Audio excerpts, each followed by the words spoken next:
Hello नमस्ते friends.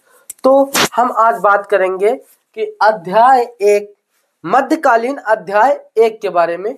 तो हमने कल बात किया था कि जो है यूरोप, भारत और विश्व और यूरोप के बारे में डिस्कस कर लिए थे। तो एक शब्द यूरोप में आया था कि भूमध्य सागर। भूमध्य सागर के इर्द गिर्द के देश जो हैं वो जो है उस पर जो है रोमन साम्राज्य था। तो भूमध्य सागर के इर्द गिर्द के देश पर रोमन साम्राज्य था, ये हमने कल बता दिया था। उसके बाद ये बात करेंगे कि भूमध्य सागर जो है वो किस प्रकार है, भूमध्य सागर का पानी किस प्रकार है।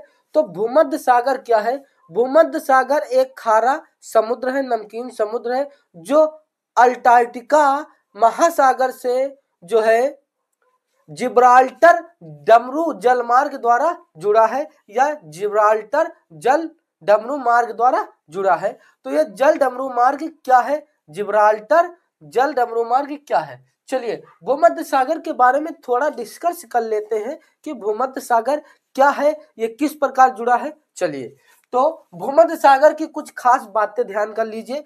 देखो, हमने बताया था कि जो है यूरोप और अफ्रीका और जो है एशिया, हम सब लोग एशिया में हैं। इन तीनों के कुछ भाग पर, कुछ क्षेत्र में जो है रोमन साम्राज्य का शासक था, रोमन राजा वहां का था। तो हम अब बात करेंगे कि भूमध्य सागर। तो भूमध्य सागर क्या है? भूमध्य सागर भी एक व्यापार या संस्कृत धर्म का जो है समुद्री मार्ग का केंद्र है। यानी जो है संस्कृत या व्यापार करने के लिए जो समुद्र से लोग व्यापार करते थे, तो एक वही जो है वो केंद्र जो है व्यापार मार्ग का केंद्र है भूमध्य सागर। चलिए, भूमध्य सागर सागर की कुछ खास बातें हैं। जल की यह जलवायु को कहा जाता है, यह जलवायु को कहा जाता है। यानी जो भूमध्य सागर के एरिया के क्षेत्र जो है उनको, और भूमध्य सागर की जलवायु के बारे में जरा ध्यान से सुन लीजिए। भूमध्य सागर के कुछ खास बातें हैं।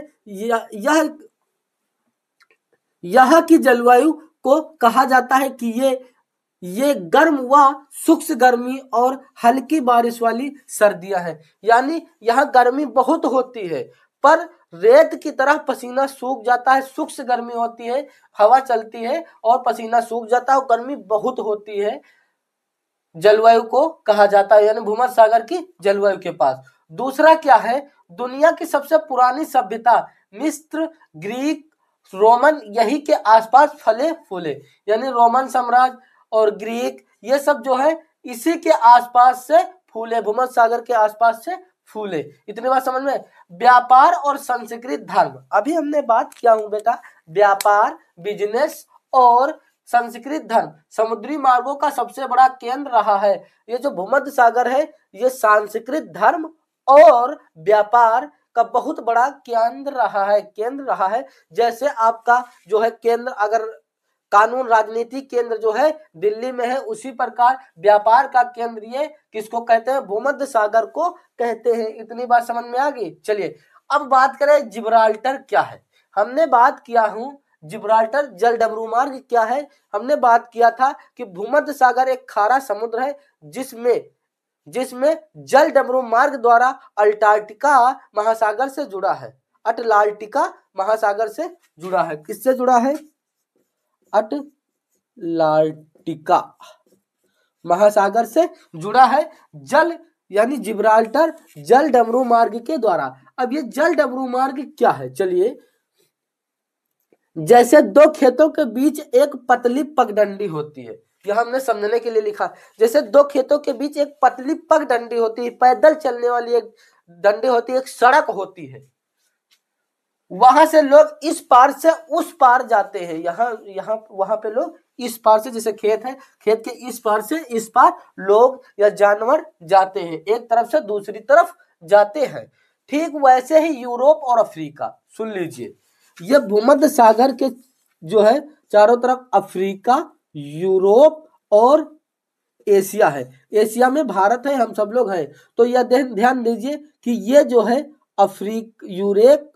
अफ्रीका और यूरोप दोनों के बीच से ये जल डमरू मार्ग अटलांटिका महासागर से, अटलांटिका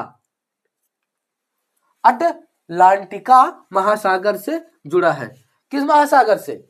यह भूमध्य सागर जो है अटलांटिका महासागर से या अटलांटिक महासागर से जुड़ा है। किस? जिब्राल्टर जलडमरू मार्ग, ये जो रास्ता है इसी को हम जिब्राल्टर जलडमरू मार्ग कहते हैं। तो भूमध्य सागर को जोड़ने वाली एक पतली समुद्री दर्रा को जिब्राल्टर या जलडमरू मार्ग कहते हैं। अब हम बात कर ले ये दर्रा क्या है। दर्रे पढ़ते हैं, नाथुला दर्रा है, ये सब दर्रा क्या होते हैं? दो पहाड़ों के बीच से सकरा रास्ता निकला हो जिससे पानी आता हो उसे दर्रा बोलते हैं। दो पहाड़ हो उसमें से एक बहुत सकरा पतला रास्ता हो जिसमें पानी आता हो उसी को हम दर्रा बोलते हैं। तो इतनी बात आपको समझ में आ गई। अब हम सीधे बात करेंगे यूरोप के बारे में, भारत और विश्व। और जो एक पॉइंट दिया गया है फर्स्ट पेज में कि भूमध्य रेखा क्या है, अगर नहीं आपके पास बुक हो तो जाके देख लीजिए। तो भूमध्य रेखा के बारे में हमने समझा दिया। इसका पानी नमकीन होता है और ये पानी कहाँ से आते हैं? अटलांटिका या अटलांटिक महासागर से जुड़ा है। किस प्रकार? जिब्राल्टर जलडमरू मार्ग द्वारा जुड़ा है जिससे पानी आता है। और ये अफ्रीका और यूरोप के बीच एक जो है क्या है? दर्रा है जिससे पानी भूमध्य सागर में आता है। और भूमध्य सागर के चारों ओर जो है कुछ क्षेत्र में रोमन साम्राज्य था। इतनी बात समझ में आ गई? तो अगर आपको इतनी बात समझ में आ गई तो आप कमेंट में बताइए कि भूमध्य सागर क्या है, जलडमरू मार्ग क्या है और भूमध्य सागर का पानी कैसा होता है, ये आप बताइए। और जो है व्यापार और संस्कृत धर्म का केंद्र संस्कृत और जो है व्यापार धर्म का समुद्री मार्ग का केंद्र किसे कहते हैं? ये आप क्वेश्चन जो है आंसर कमेंट में कमेंट करिए। और नेक्स्ट वीडियो आपका यूरोप के बारे में बात करेंगे। ये सब हम जो बात कर रहे हैं ये हम बात करते हैं मध्य इतिहास, विश्व इतिहास का मध्य, प्राचीन इतिहास, मध्य इतिहास और आधुनिक इतिहास। आधुनिक मतलब आज जो समय चल रहा है ये आधुनिक के अंतर्गत आता है। तो इससे पहले की बात कर रहे हैं और प्राचीन बहुत पुरानी बातें नहीं बात कर रहे हैं, क्योंकि इसके बाद हम पुरानी बातों पर ध्यान करेंगे। और आपको अगर यूपीएससी क्लियर करना है तो आपको प्राचीन भारत का इतिहास, मध्य भारत का इतिहास, आधुनिक भारत का इतिहास, इंडियन पॉलिटी यानी इंडियन राज व्यवस्था, भारतीय राज व्यवस्था, भारतीय अर्थव्यवस्था। और आपको अगर न्यूज़पेपर की बात आए तो न्यूज़पेपर आप कभी मत पढ़ना, उसके जगह पे आपको मैगजीन पढ़ना है। मैगजीन का मतलब होता है कि एक महीने का लिखा हुआ पूरा जो है आपके जी के प्रश्न वो सब आ जाते हैं मैगजीन में, वो आपको पढ़ना है। क्योंकि ये जागरण, दैनिक जागरण, अमर उजाला ये सब यूपीएससी लेवल का नहीं है, ये सब नहीं है। आपको अगर पेपर पढ़ना है तो द हिंदू पेपर इंग्लिश में होता है, काफी टफ होता है। और इसका पेपर शायद 25 से 30 रुपए का पेपर आता है, हर कोई नहीं ले सकता है। तो आप क्या है, अगर उसी पैसा यानी आप अगर समझ लीजिए 25 रुपए का पर पेपर लेंगे तो 25 गुणे 30 कर लीजिए कितना हो जाएगा। तो इसी प्रकार आपको अगर मैगजीन ले लीजिए तो बात वही पड़ जाएगा। तो आप हमारे हिसाब से मैगजीन पढ़िए और पेपर मत पढ़िए। साथ में आप जीके जो लोग पढ़ते हैं, जीके यानी जनरल नॉलेज, सामान्य ज्ञान, जो लूसेंट की पढ़ते हैं उनके लिए बेहतर है लूसेंट की पढ़िए भाई। पर एक काम ये है कि लूसेंट ये जनरल नॉलेज जो जीके आता है ये सिर्फ किसमें पूछा जाता है, ये सिर्फ प्रीलिम्स में पूछा जाता है और जो है मेंस में नहीं पूछा जाता है। ये जो है मेंस में नहीं पूछा जाता है, सिर्फ प्रीलिम्स में पूछा जाता है। इतनी बात समझ में? तो आप जो है जीके जरूर पढ़ना। और जीके हर वर्ष अपडेट के हिसाब से, जैसे जीके आपको 2024 की जीके आपको लेना है, जैसे 2024 की से 2025 तो अगर आप 24 में तैयारी कर रहे हैं, 25 में एग्जाम देंगे तो ठीक है। अगर आप 25 में तैयारी कर रहे हैं, 26 में एग्जाम देना है, तो आप लूसेंट की जीके 2025-26 आपको लेना है। न्यू अपडेट आती रहती। और सुनिए, अगर आप राजव्यवस्था की बुक लेंगे तो एक आई है मतलब 7वीं, एक 8वीं आती है। तो इसमें जो है इसके बारे में हम डिस्कस करेंगे, क्योंकि ये आप ऐसे नहीं समझ सकोगे। तो आप जो है कौन कौन सी बुक पहले ले लीजिए अगर तैयारी कर रहे हैं। तो भारत का इतिहास, यानी प्राचीन भारत का इतिहास, मध्य भारत का इतिहास, और जो है आधुनिक भारत का इतिहास, भारतीय अर्थव्यवस्था, भारतीय राज्य व्यवस्था, लूसेंट के सामान्य ज्ञान लेना है।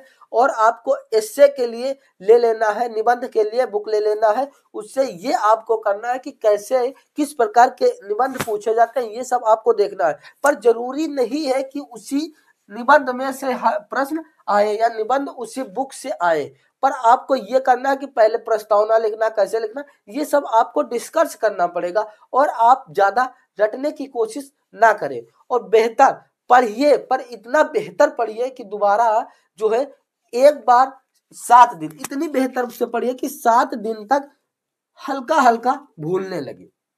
अब ये सोच रहे थे कि भूले कब, हल्का हल्का भूले, ज्यादा मत भूलो। अगर ज्यादा भूल जाओगे 7 दिन में तो आपको दोबारा उतनी ही मेहनत करना पड़ेगा। तो इसीलिए कहता है थोड़ा पढ़ो, कम पढ़ो, बेहतर पढ़ो।